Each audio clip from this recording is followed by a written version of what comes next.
Përshëndetje dhe mirë se vini në episodin e radhës të podcastit me Alketen. Sot do t'jemi në një territor më të pazakon në konspiracion e teori konspirative. Edhe për këto e kam Arianit Slamikun. Para se të fillojmë me çdo episod si gjithherë, dua t'i falenderoj sponsorët tonë, sponsorët general Rent for You dhe Aliçka i Print, po ashtu edhe Cola Mix e një pije gjermane. E falenderoj Sefera Aliçkaj për fotografi që merret gjithmonë me materiale vizuale për çdo episod. Mirë se vjen podcastin. Mirë se zgjeta Alkita. Le të fillojmë kështu. Çfarë teorish beson? Çka është e vërteta për ty? E vërteta është ajo e cila faktohet. E vërteta është ajo e cila preket. E vërteta është ajo e cila matet. Pra, gjithçka që ka të bëjë me teoritë empirike është e vërteta. Po e kundërta e krejt këtyne është e pavërteta. Dhe konspiracioni është ajo me cilën ne po miremi për me i dekonspiru. Pra, me teoritë empirike, me fakte, dëshmi, teza të prekshme dhe të matshme. Cilat janë teoritë më të mëdha konspirative në botë? Më të mëdha ka shumë, bre, shumë ka. 3, 4, 5. Ka shumë, njërën në hën. Zbrita njërët të parë në hën. Rrëzimi i kullave binjake.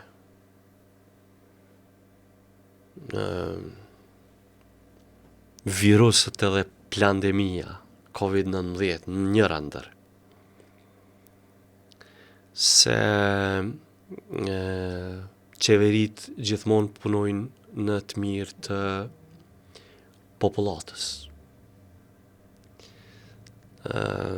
Konspiracion kjo. Se ka modifikim të motit. Se virusët janë krijesa laboratorike dhe të dedikuara tani më të dedikuara për popujt të ndryshëm. Pra, po luftat? Luftat nuk janë konspiracion sepse lufta është një fakt real, por se çfarë e ka shtyr të vijë deri tek ajo luftë është konspiracion. A menon që ka me pas luftë sërish në Ballkan? Po. A është plani fuqive të mëdha kjo për me destabilizu, domethënë qëllimshëm? Jo.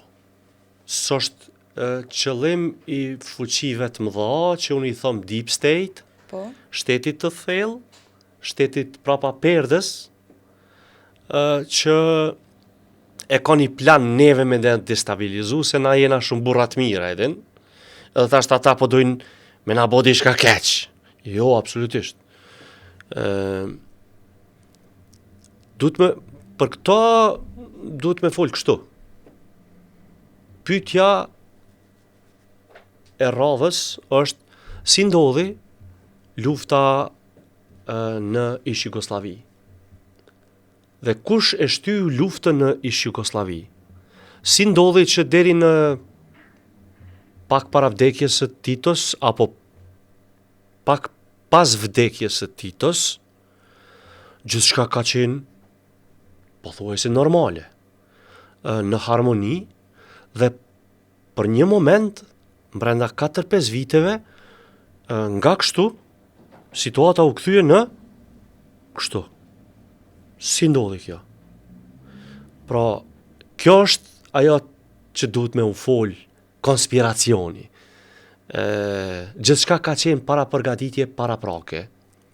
Sepse në vitet 70-ta, konkretisht në vitin 71, i riu i atëhershëm Slobodan Milošević dhe kolegja e tij, Borka Vučić, transferohen me specializim dhe burs, me pagesë, nga Rothschildet dhe Rockefelleret në kullat binjake, me punë.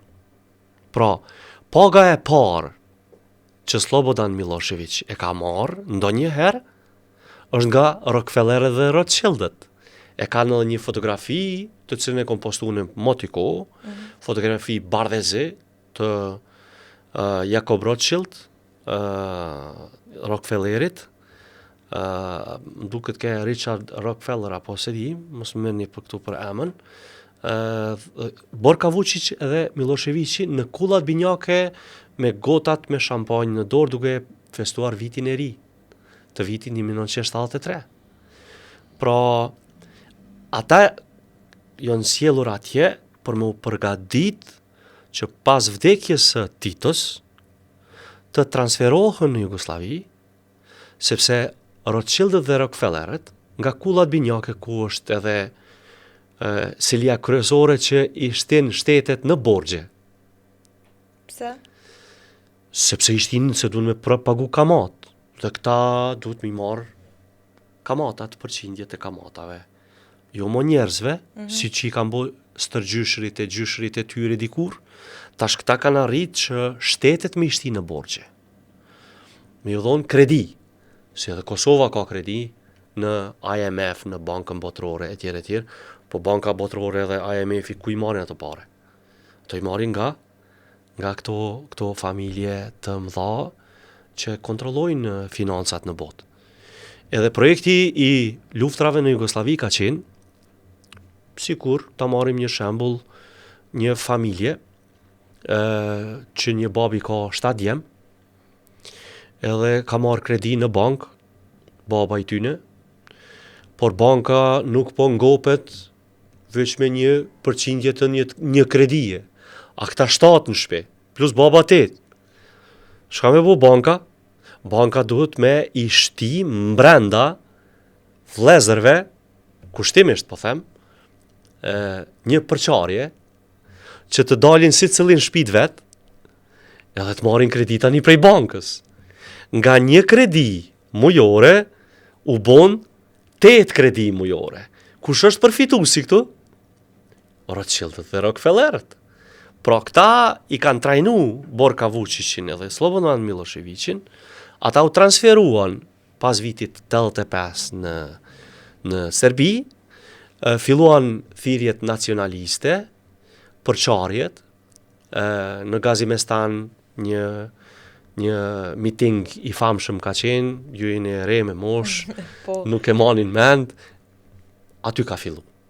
Aty ka fillu revolta e nacionalizmave në ish Jugosllavi, edhe protestat edhe grevat e minatorëve në Trepç. Ajo ka qenë piknisja e krizave dhe luftrave në ish Jugosllavi. Pra, edhe për këtë luftën të cilën po pritet, duhet me ditë shkakun pse po ndodh. A është për me i friksu popullin nga një lobi fuqishëm industrial e medial, nga kompanitë e prodhimit të armëve, do me thonë me friksu popullin që ata me investu para në siguri, apo është rrezik real? Jo, se ne nuk, edhe me, shiko, Kosova edhe me ligj nuk e ka të avancuar mundësin e blerjes së armatimit si qytetar. Shtetet kryesisht blejnë armatim, sofistikohen, pra avancojnë me teknologji ushtarake e tjere. Jo është normale, pse po blejnë FSK-ja sot për neve s'du të me qenë lajmi jashtëzakonshëm i bum, sepse dhe shtetet tjera blejnë. Pra avancojnë me teknologji, por friksim me qëllim të blerjes së armatimit dhe të shitjes së armatimit nga kompanit industriale absolutisht nuk qëndron, se ligjit e ne nuk e lejon që Arianiti mi pas 5 Kalashnikova, 2 snajpera, 10 pistoleta të ndryshme, etj. Se lejon ligji. Marrëveshja për siguri, Kosovë, Shqipëri, Kroacin, çfarë pozicione ka vu Serbinë? Sipas jush? Kjo marrëveshje, mas pari duhet me thonë kështu. Kjo marrëveshje është arrit duke e pa friksimin këto shtete, duke u frikësuar nga fokusi i aleancës veriatlantike të NATO-s vetëm në Ukrainë. Dhe si friksim, si shkak i friksimit të kësaj aleance, që është fokusu vetëm në Ukrainë dhe nuk po merret me Ballkanin Perëndimor, këto shtete janë çu edhe kanë bën një marrëveshje, falni, ndërmjet veti edhe një marrëveshje shtesë. Lind pyetja, nëse s'është kjo, atëherë lind pyetja tjetër nga unë. Shka lyp Kroacia edhe Shqipnia një marrëveshje ushtarake kur të dy këto shtete janë pjesë aleancës veriatlantike të NATO-s? S'ka logjik. Po fokusi i NATO-s, po duket që nuk është Ballkani Perëndimor, është Ukraina në 100%. As 90, as 95, por 100%. Dhe prandej kjo aleancë e ka zavendësu, aleanca e re, Kroaci, Shqipni, Kosovë, Bullgari dhe Turqi, janë këto shtete, këto e kanë zavendësu një marrëveshje të aleancës veriatlantike të NATO-s, sipas meje. Ku aleancë veriatlantike e NATO-s në krye të saj e ka një shtet, e ka një zot shtëpie. Është Amerika, Shtetet e Bashkuara të Amerikës. Por në presidencën Trump është tregu që nuk ka interes të investohet në luftra. Trump nuk ka interes të investoj në luftra, në vatrat luftës, po interesi i tij është të investoj në paqe, në marrëveshje të paqes. Po ky po don paqe, po tjerë po dojnë luftra, diçka nuk po shkon për plani. Andaj, kjo marrëveshje e re, ndërmjet këtyre shteteve, në krye të saj është një shtet. Dhe ajo është Turqia. Pra, fokusi i interesit të ruajtjes së stabilitetit dhe sigurisë së Ballkanit Perëndimor, tani duke i pas syt nga Amerika, rajoni i Ballkanit Perëndimor i ka kthye syt ka Turqia. Si tani më botërisht e ditun si një ushtri e cila është me numrin më të madh të ushtarëve në Evropë, si shtete anëtare të NATO-s, dhe me një kapacitet të armatimit mjaft të sofistikuar edhe teknologjik. Sidomos tani më me dronët edhe aeroplanet. Shembull, Kizil Elma është një fluturake aeroplan pa pilot. Jo vetëm dron tash edhe aeroplan pa pilot. Kanë avancu edhe me pas edhe anije aeroplan mbrojtëse pa pilot. Pra gjithçka ka avancu në teknologji informative.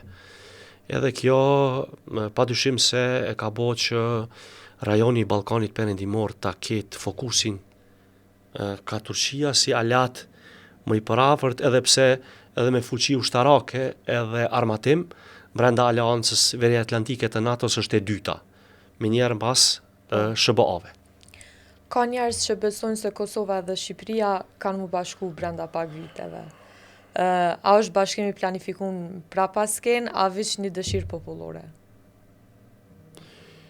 Dëshirë e çuditshme popullore.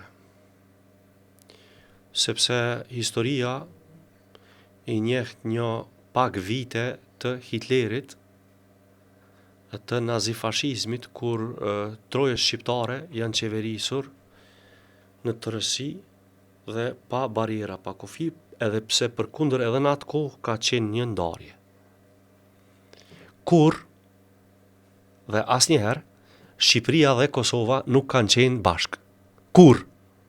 Që nga shteti Iliro-Pellazg e deri në ditët e sotme. Në kohën e perandorisë romake kanë qenë të ndara. Në kohën e Bizantit kanë qenë të ndara. Në kohën e perandorisë osmane kanë qenë të ndara në Sanxhaqe. Pra kanë pas krahina në veti që janë qeverisur. Kur s'kanë qenë bashkë. Në kohën e luftës së parë dhe të dytë, në kohën e nazifashizmit, kanë qenë pak vite, po jo të bashkuara me një kryeqendër, shembull konkret Tiranën apo Prizrenin apo ku i diun. Absolutisht. Dhe e fundit, tani më jemi veç shtete me flamuj edhe hymne të ndryshme.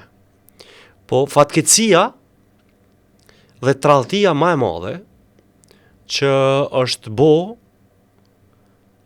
ka qenë koha e luftës UÇK-s, që për ideal të gjithë ata që kanë ra dëshmor dhe të gjithë ata që e kanë dhënë më të shtrejtën, jetën, më shtrejtë se jeta s'ka. Ata e kanë dhënë nën flamurin dhe idealin dhe ëndrrën e një Kosove që pas luftës, kësaj lufte, do t'i bashkohet Shqipërisë dhe do të përfundojë gjithçka si një territor i përbashkët. Kjo ka qenë tradhtia që ju ka është bo, aty në dëshmorëve tonë, e sidomos me shpalljen e himnit dhe flamurit të ri për Kosovën. Nga qeveria atëhershme në krye me Hashim Thaqin. A janë qeveritë e rajonit kontrollune nga një sistem i madh global, që shpërmend ti shpesh Deep State-in? Po, absolutisht.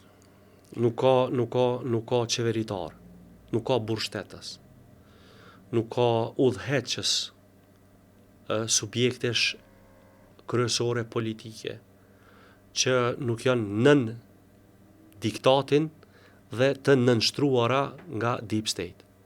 Qoftë ai Deep State George Soros, qoftë ai Deep State korporata farmaceutike Pfizer, qoftë ai Deep State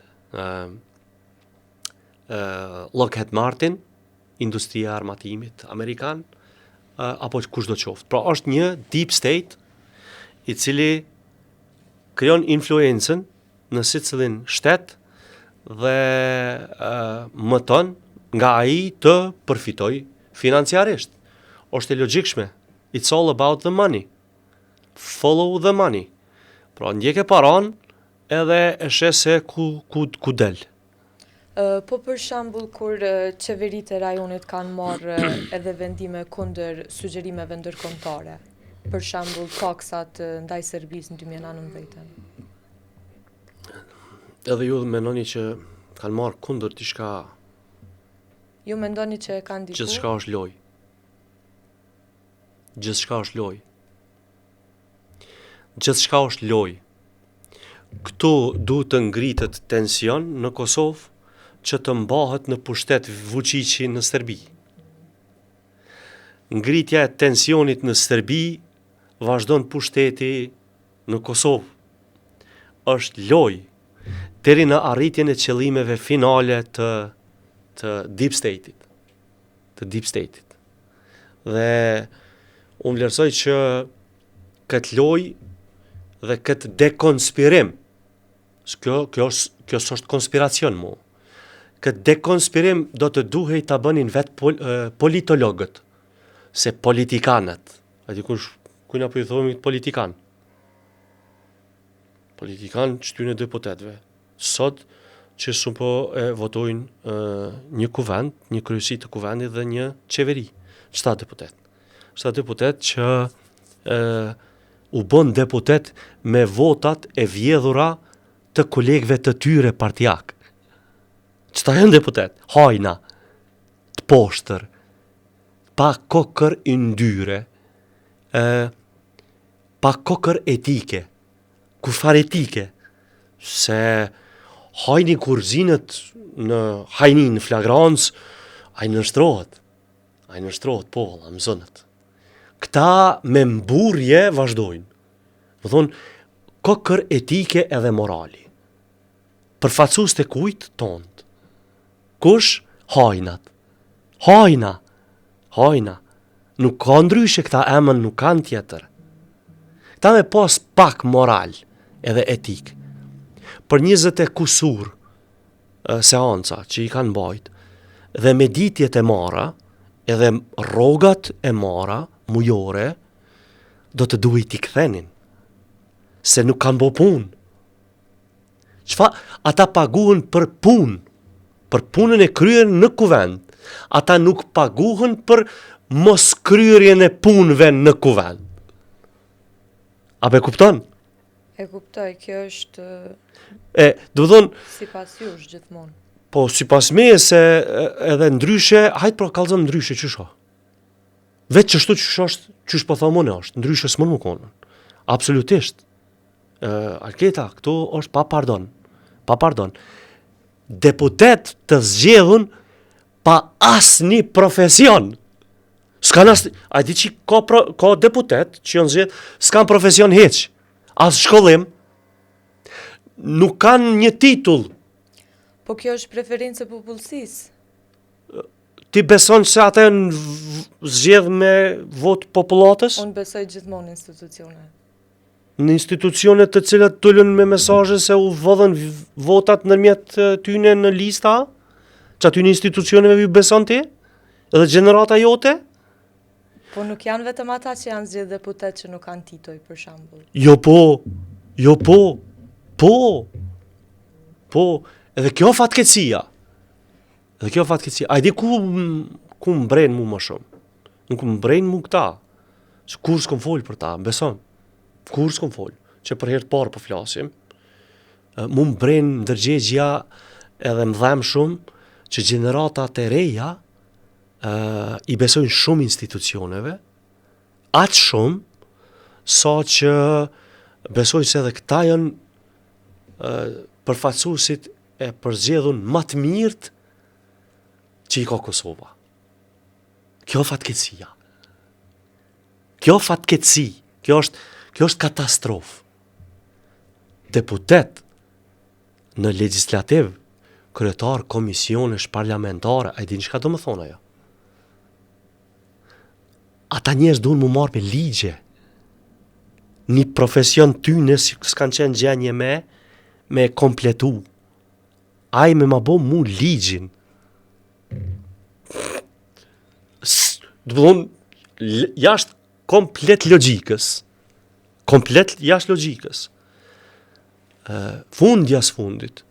Këta deputet që janë të pasinqert, janë hajna, janë analfabet, në total analfabet. A e din ty kush ta ka një kohë, a e di kush ta ka kontrollu sulmet kibernetike, kush ta ka mbrojt për sulme kibernetike në Kosovë. Kosovën e ka mbrojt prej sulmeve kibernetike. A e di kush e ka mbrojt? Zafir Berisha. A e di një profesionin e ti cili është? Cili është? S'ka heq. Heq s'ka. E s'ka profesion. U kon një njeri në luft, faleminderit, e ka kry obligimin ndaj shtetit vet, edhe do të me përfundu misioni. Po të mos dit mi thonë dikush, nalë ose bolla, edhen, do të mi thonë dikush, nëse s'di vet, do të mi thonë, nalë, stop, boll, te qëtu, se në keton si del korit të shkejt, do thonë, unë e parafrazova vesh një emën, që nuk i bi pishmon, absolutisht, si bi pishmon, dhe du të nalë njerëz profesionist në thofusha, tipi, unë e kom bindjen që asë një program të mirëfillt kompjuterik nuk din me përdor mirë. Dhe me aftësu. Me koni aftë për sulmet kibernetike. Dhe këtu është përfaqësimi i Kosovës me përfaqësuesit e saj. Edhe kjo është fatkeqësia. E mora Zafir Berishën. A e di so ka dhe tjerë. A e di edhe ma deep down, edhe ma poshtë se kaq. E kuptoj. Sa i përket dialogut Kosovë-Serbi, a është një teatër, ndërkohë që planet reale vendosen diku tjetër? Normale. Po, gjithçka është. Kush janë sipas teje aktorët real? Përfaqësues të shteteve. përfaqësues të shteteve. A kina i dëshmi ose ngjarje që sipas teje tregojnë që këto plane janë vërteta, që janë bën pra paske? Po, Cilat janë? plot. Sa të piton? Plot. Me fakte. Cilat? Sa të dush.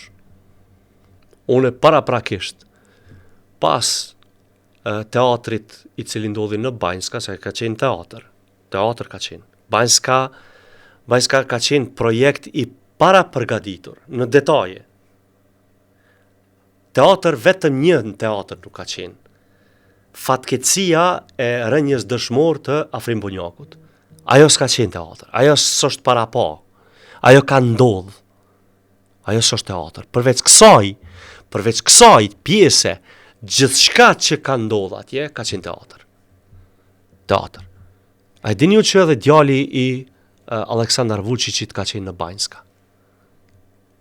Dhe askush deri sot se ka përmend. Djali i Aleksandar Vučić ka qenë mbrenda në manastirin Banjska së bashku me Radojčićin. Qysh dihet kjo? Jo në faktet. Ku janë faktet? Jo sjellja une. Kur? Kur doni? Haj që tash. Tash si kom me veti. Të mi kishe dërgu ti pyetjet paraprakisht, unë ti kisha sjell gjitha me fakte. Na këtu jena real, nuk jena aktor. Realisht unë edhe kudo që shkoj paraprakisht edhe në emisionin Komplot shembull, unë kom pas atë ekranin e madh mbrapa dhe gjithçka që kam fol i kom pasqyruar me fotografi, me fakte dhe me dëshmi. Pra edhe për këtë po të them se Radojčić dhe djali i Vučićit për të qenë sa më të sigurt me hynë në Banjskan, mrena manastirit, paraprakisht shka ka ndodhë.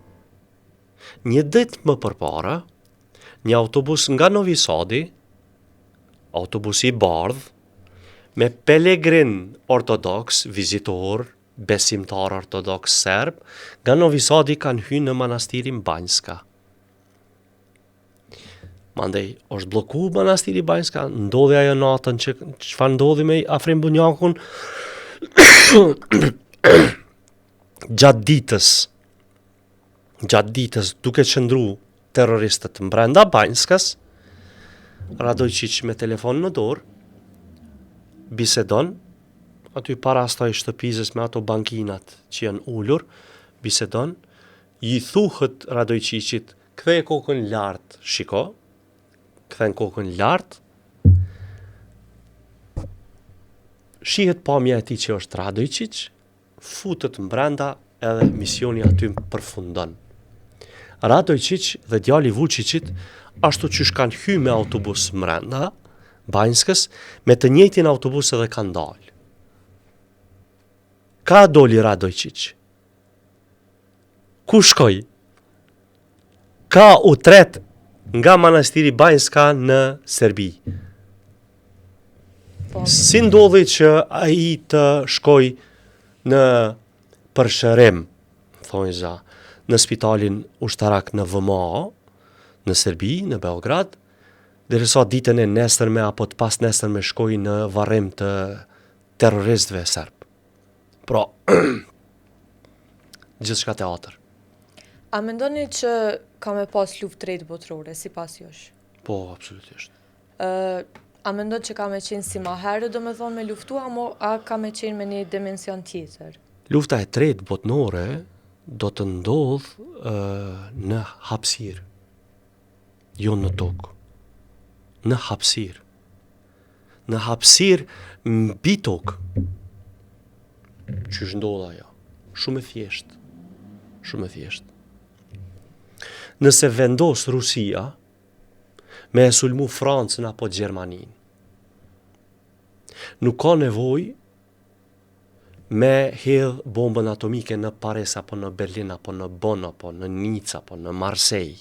Absolutisht. Ajo bomba atomike do të shpërthej në qiell mbi Francë dhe frekuencat elektromagnetike të cilat do t'i lëshon ajo bomba atomike. Do t'i bllokoj dhe do t'i shkatroj të gjitha pajisjet elektronike.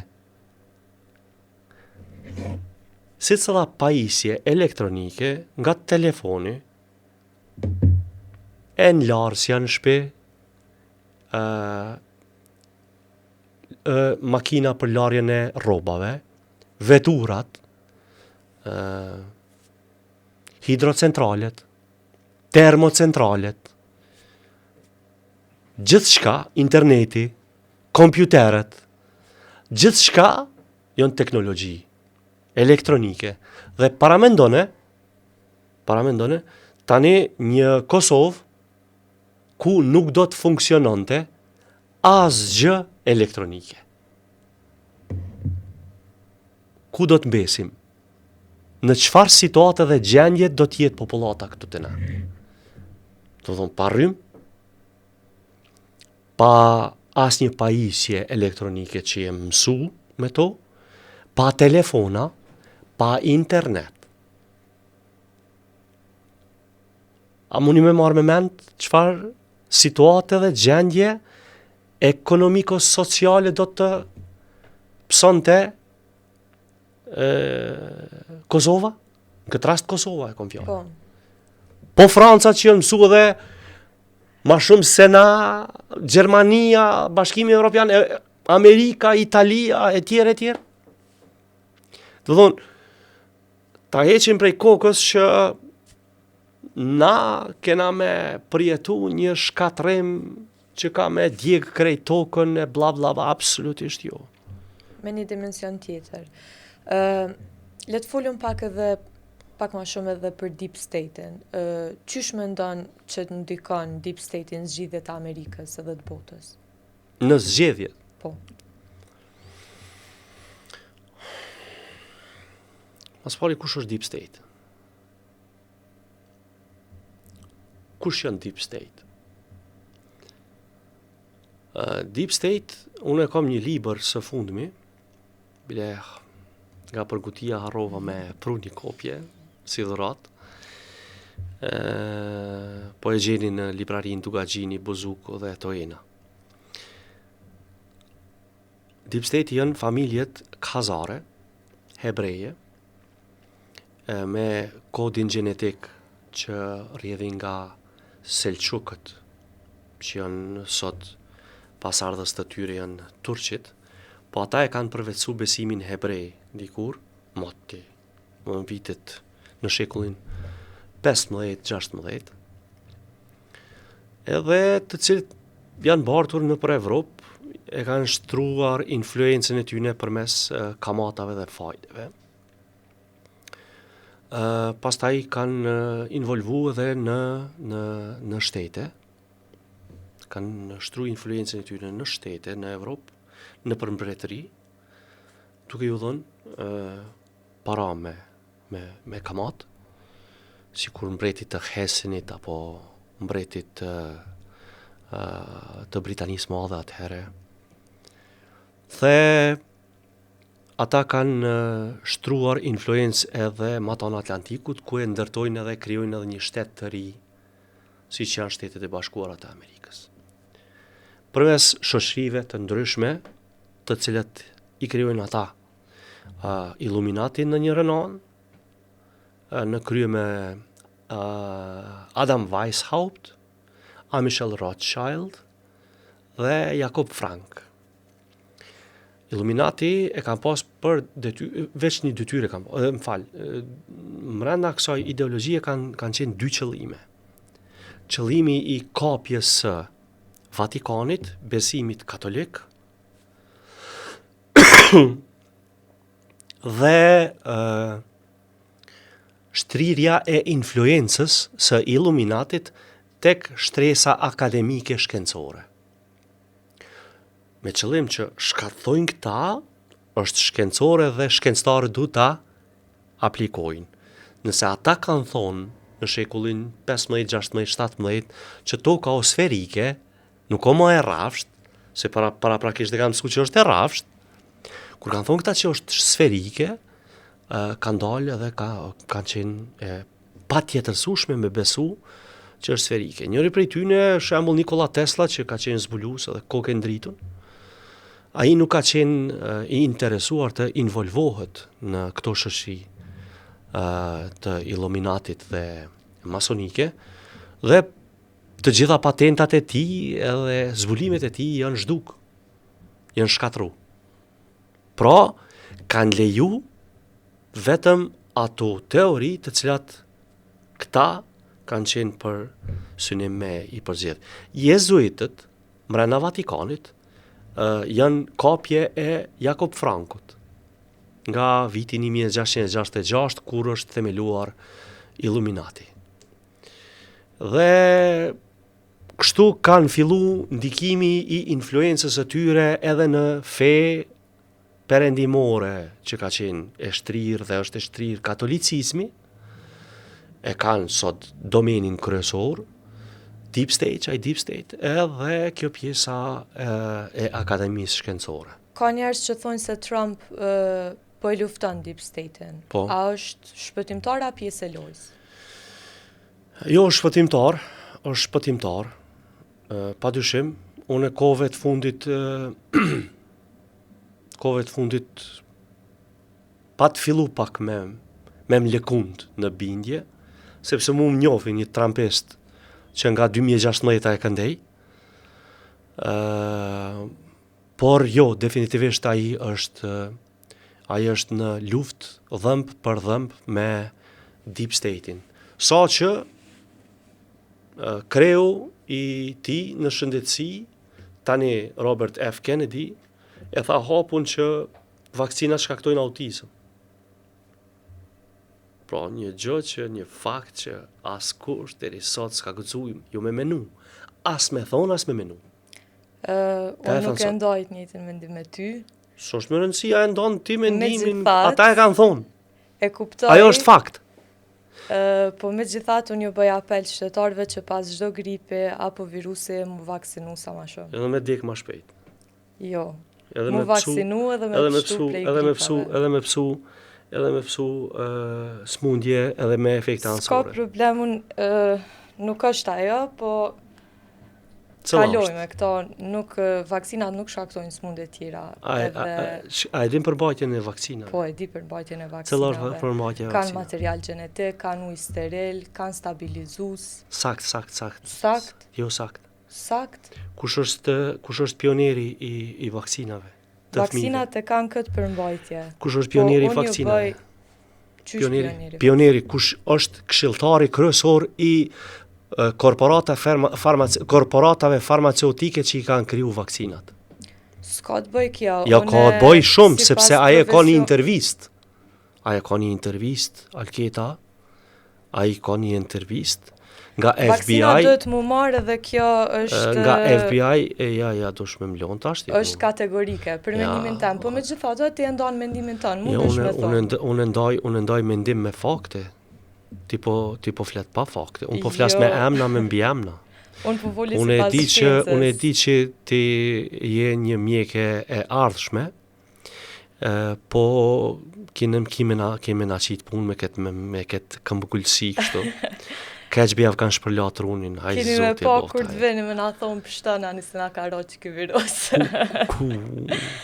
Po, a thuhet se Covid-19 u përdor për mu ndalu rizgjedhjen e Trumpit? Po, sepse Covid-19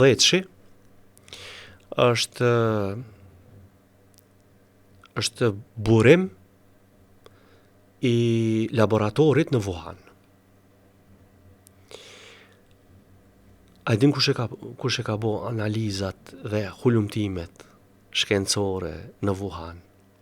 Unë nuk besoj që virusat krijohen laboratorik. A e din ti kush e ka bo? Ato gjendë në natyrë. A e din kush e ka bo Covid-19? Po kush? Thuaj sipas jush. Kompania Eco Health Alliance, mos e harro këto.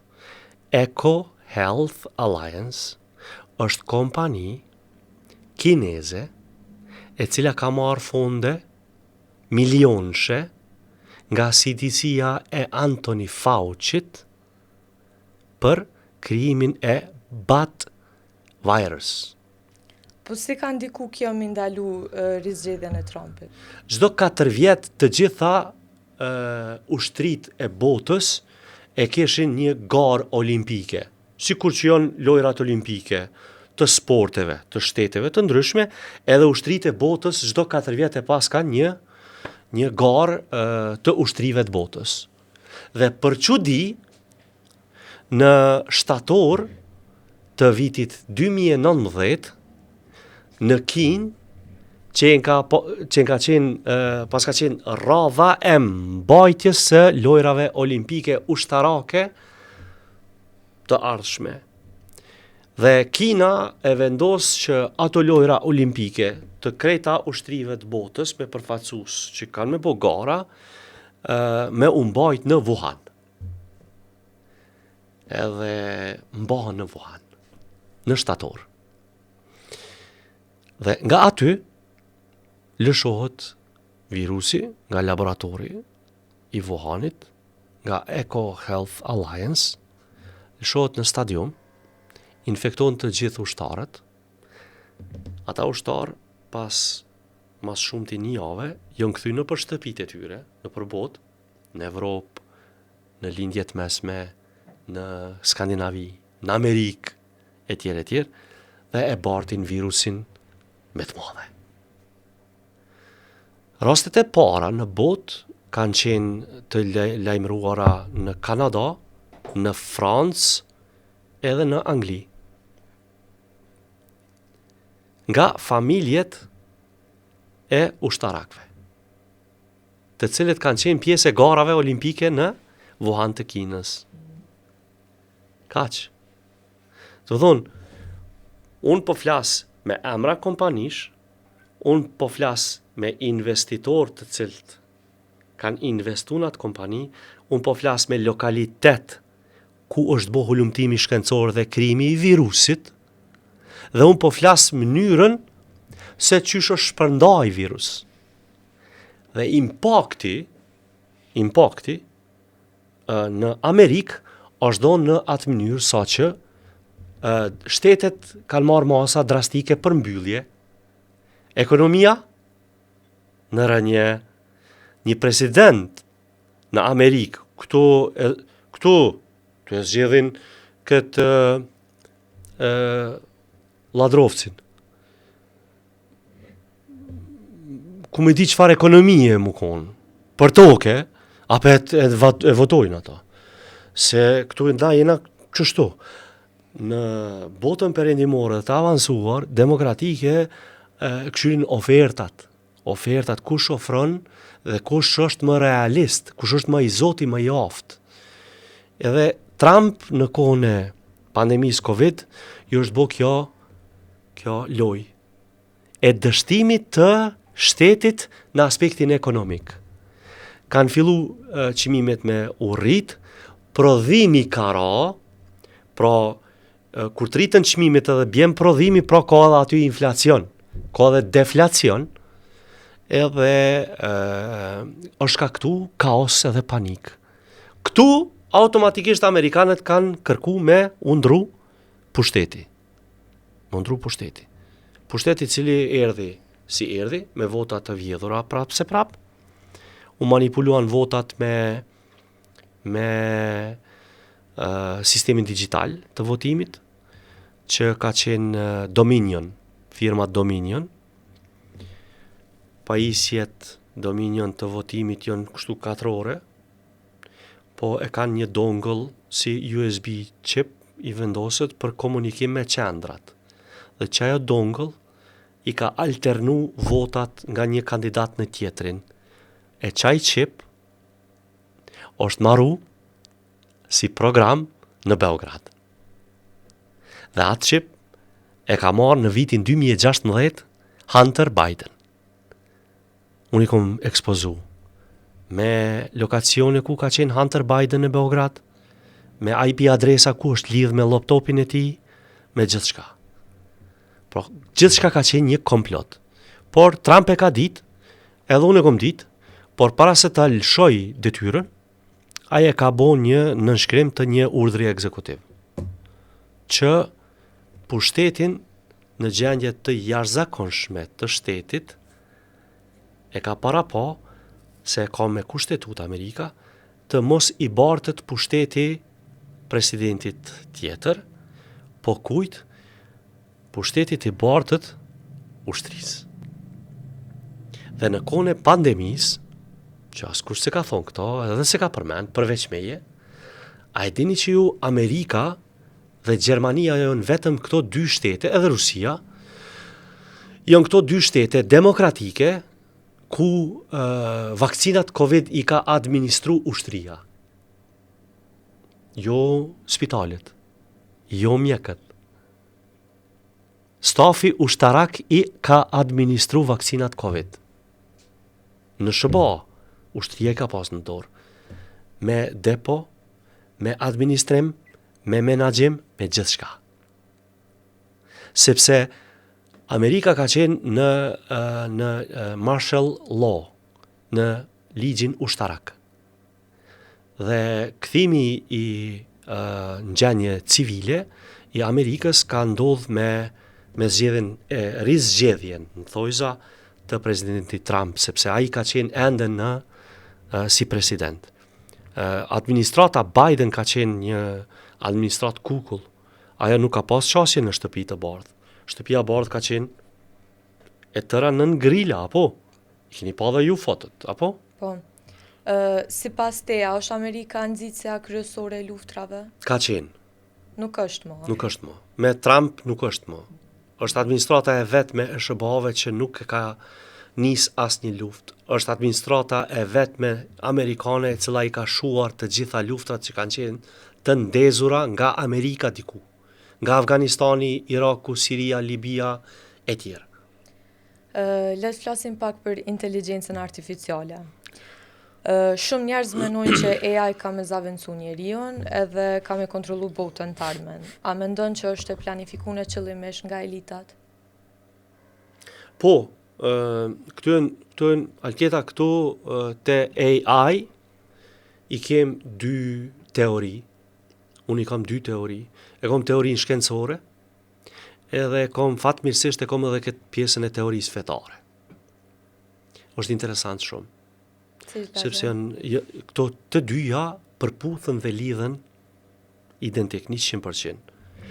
Teoria shkencore është se gjithçka do të shkojë në centralizim të plot. Pra, e kem tash një fazë ku deri në fund të vitit 2025 do ta kem digitalizimin e euros. Pra, para cash në xhepa s'ka më. Sigur se në Suedi. Po pra. Dhe gjithçka do të filloj të paguhet përmes shkafit sipas jush. Me telefona, me kartela, po. Sepse këto mund nuk do të funksionojnë. Me microchip. Në duar, në qafë, në kom, ku dush vënëje, po ki me pas një. Po kalojmë në fazën e një sistemi të ri. Ka qenë sistemi komunist, qeverisës, erdhi sistemi demokratik, tani botën për pret sistemi i tretë të cilën unë e kam quajtur sistemi teknokrat. Teknokracia. Kush e qeveris botën në sistemin teknokrat, e qeverisin korporatat. Vetëm bizneset e fuqishme të mëdha kanë me ta bo ligjin shtet. Shembull konkret, në Kosovë, bizneset kryesore kanë me i rregullu ligjet e Kosovës sipas nevojave të tyre, jo të shtetit apo të qytetarëve. Sepse shteti do të varet nga taksa dhe tatimet e tyre. Pra dhe shteti, qeverit do të duhej të i nënshtroheshin këtyne korporatave të mëdha. Dhe teoria e dytë, teknologjia AI, është teoria fetare, ku e kem një thënie profetike që ka të bëj me Dejjalin, antikrishtin, apo Mesiun hebre, profetin e hebrenjve, që ata po e presin tash ditëve të fundit me u paraqit, gjallë, një profet, një njeri, që për muslimanët është Dejjalli. Dejjalli neve na i kanë interpretu këta imam ton, na i kanë shti ethet. Unë e di si thmi, o të qasima përmenshin emnin se thëshin është me një sy, është kështu, është ashtu, na i bojshin, edhe, një javë mos me mujt me fjetë.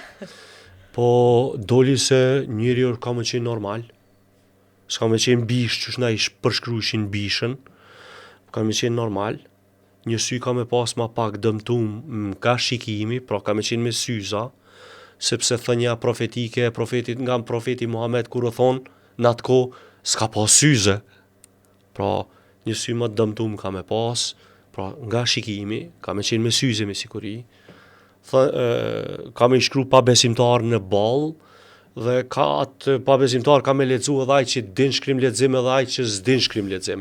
Okej, pyetja tjetër, si ka mundësi me lexu ai që s'din shkrim e as lexim? Ç'e lexon? Nga pamja. Pra pamja e tij ka me qenë jo muslimane, po një besimi tjetër, pra hebreje. Dhe ky person nuk është i gjithdijshëm Alketa.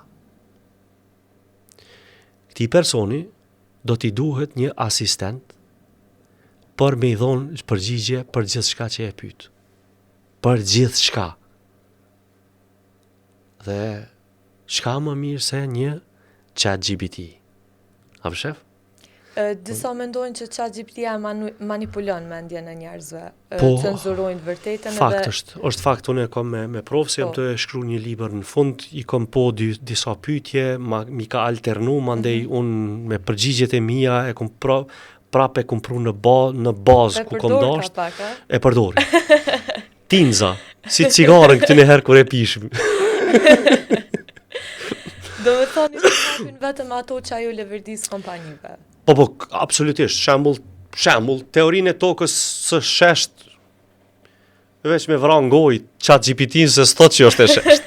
Po unë e kom shti, edhe kom dëshmi që e kom shti. Me thonë? Po, kom dëshmi se i kom screenshot krejta. Okej, kur t'na qënë edhe dëshmit ma herët që i ke harru, Pa tjetër.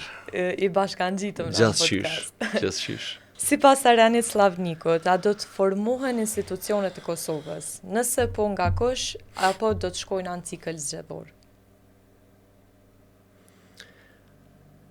Mas pari, me emën Zotit, me bismillah na pja krismi një hallakame të luftës mas pari, e tani po him në zgjedhje të reja.